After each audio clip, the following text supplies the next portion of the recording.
उसी में आप सबको सलाम। मैं कलाम को शुरू करने से पहले पापा से दरख्वास्त करूंगी कि वो मेरे लिए दुआ करें। आमीन। हालेलुया। हालेलुया। खुदा तेरा शुक्र। हालेलुया। Thank you Jesus.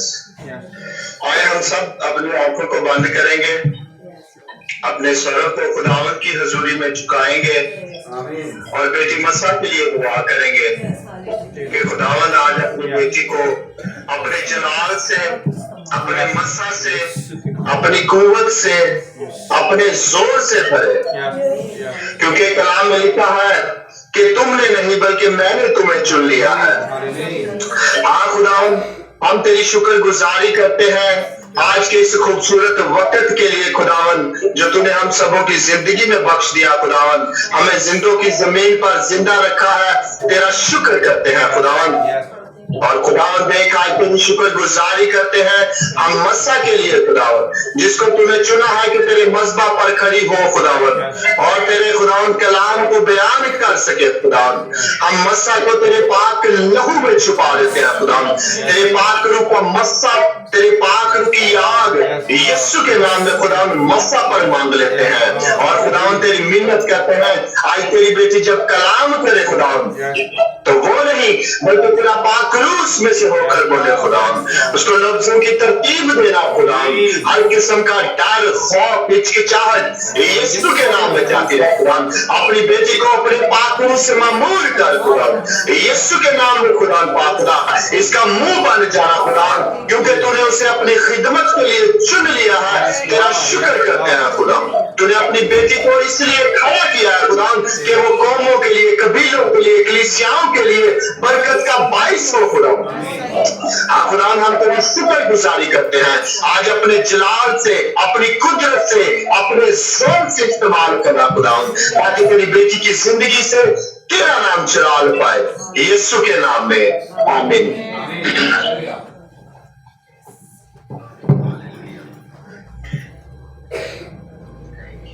सबसे पहले तो मैं खुदावन की शुक्रगुजार हूँ कि खुदावन ने मुझे इस लायक समझा कि खुदावन के मज़बा पर आकर खुदावन के कलाम को बयान कर सकूँ।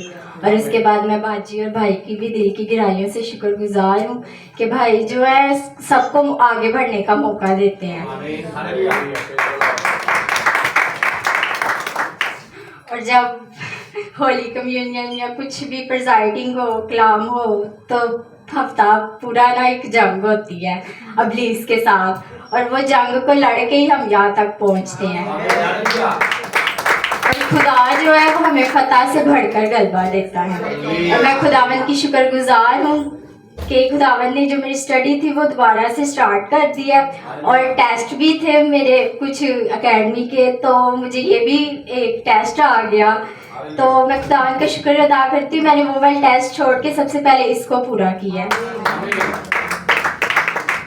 क्योंकि खुदा जो है अपने लोगों की फिक्र करता है।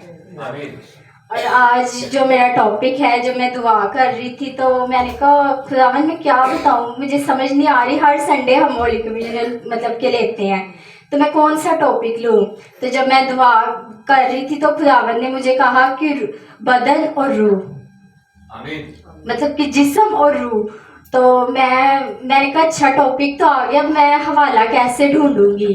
तो जब मैंने कहा अच्छा मैं ना पहला ग्रंथियों और उसका 11 बाब 23 से 32 आयत दोबारा से पढ़ लेती हूँ।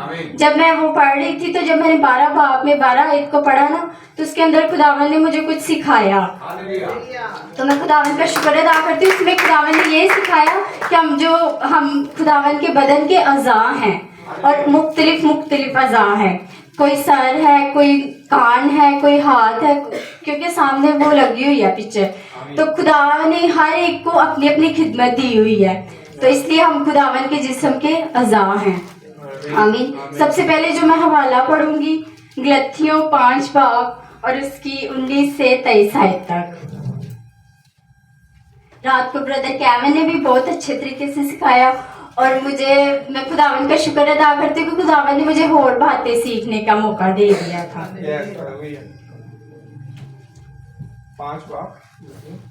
5 बाब 19 से 23 आयत।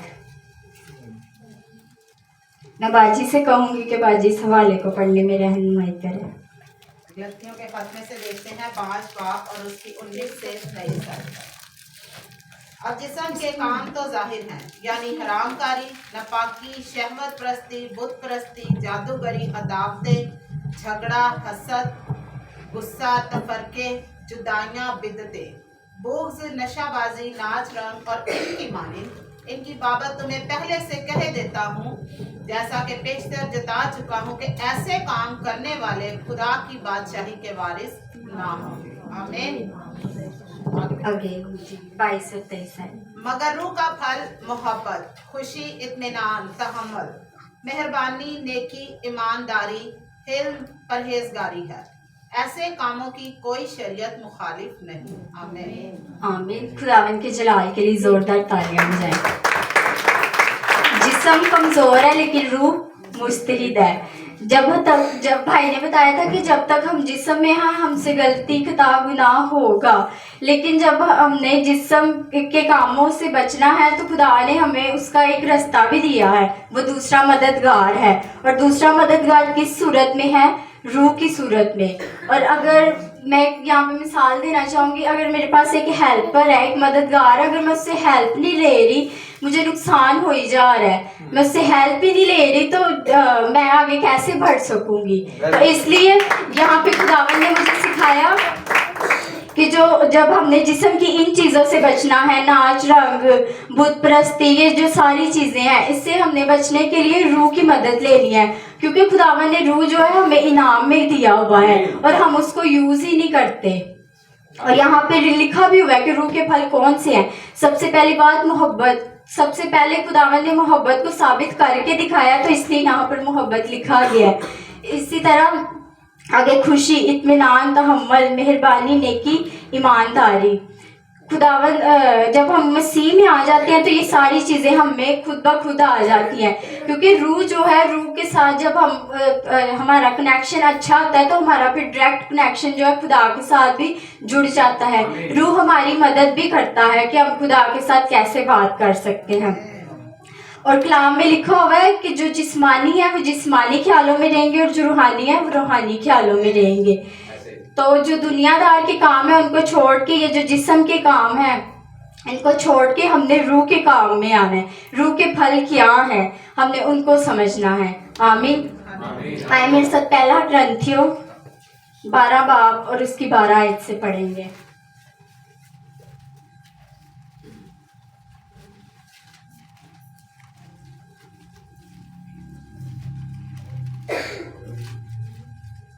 रात को ब्रदर कैवन ने एक बात कही, मुझे वो बात बहुत अच्छी लगी। ब्रदर कैवन ने कहा जब तक हम इस कलाम को नहीं ना पढ़ते तब तक हम अबलीस के मतलब कि अबलीस जो है हमें झगड़ लेता है। ठीक है, तो जब हम इस कलाम को पढ़ते हैं तो हमें तब्दीली आती है और हम जोर आवर होते हैं।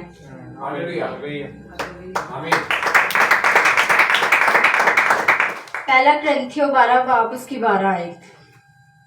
क्योंकि जिस तरह बदन एक है और उसके अज़ा बहुत से हैं और बदन के सब अज़ा बहुत से हैं, मगर बाहम मिलकर एक ही बदन है, इसी तरह मसीह भी एक ही है। इस दुनिया में एक ही खुदा है जो हमारा खुदा है और जिंदा खुदा है, जो मुर्दों में से तीसरे दिन जी उठा। आमीन। और अगर हम बाइबल की एक और भी वर्स है, उसमें इफिसियों 4 बाब और उसकी 4 आयत में लिखा हुआ है कि रूह एक, रूह जान और हम बदन है। मसीह में मिलकर हम रूह जान और बदन है। जब हम मसीह के अज़ा हैं तो हमें मिलकर रहना चाहिए। अगर कोई पार्ट खराब हो जाए, मतलब कि हाथ पे चोट आ जाए या किसी भी जगह पे चोट आ जाए तो दर्द होती है, तो इसी तरह खुदावन को भी दुख होता है कि जब हम खुदावन के बदन और खून में शामिल नहीं होते।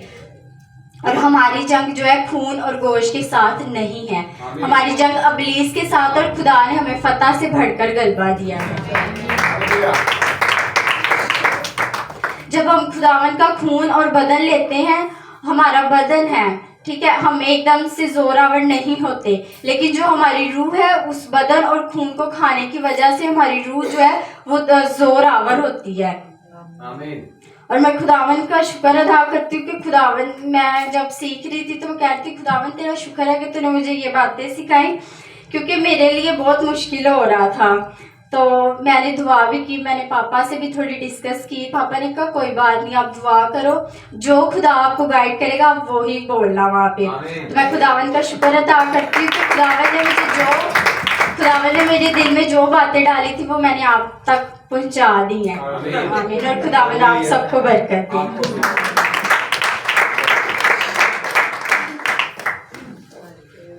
ये तो पलूस रसूल का जुमला, पैराशूट मैं कह रहा हूँ, ये पलूस रसूल का जुमला